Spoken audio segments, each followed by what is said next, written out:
A trip home from Puerto Rico is not short, but it shouldn't take 44 hours. A Greensboro man lived that after his flight home got diverted. He ended up in the Bahamas with no passport. That moment went viral.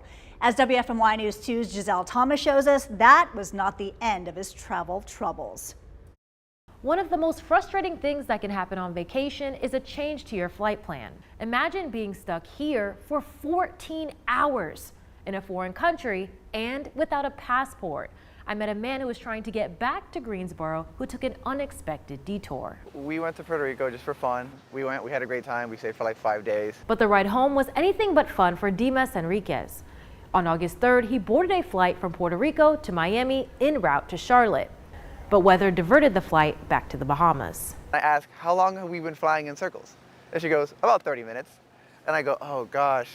So we land in the Bahamas. We sit on the tarmac for like about 2 hours. Herniquez says he and about 100 people were stuck in the airport. He couldn't go anywhere because he didn't have a passport. Why would he? He was initially in a U.S. territory. Hours-long flight delays carried over into the next day. After about 10 hours, I was super frustrated before that, like pulling doors, pacing around, laying all over the floor. People are have made makeshift beds for their children. Elderly people are still in wheelchairs and I'm like pushing them around. I'm not somebody who could really be upset for 14 hours straight. That'd be crazy.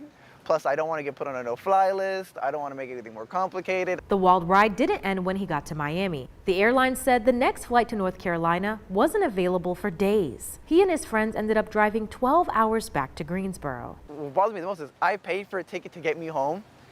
I then had to pay more money to get myself home. Herniquez tells me the airline refunded him a portion of his ticket, but he tells me it does not amount to the cost of the rental car, food, or emotional distress. In a statement, American Airlines says it apologizes to customers for the inconvenience experienced as a result of the weather.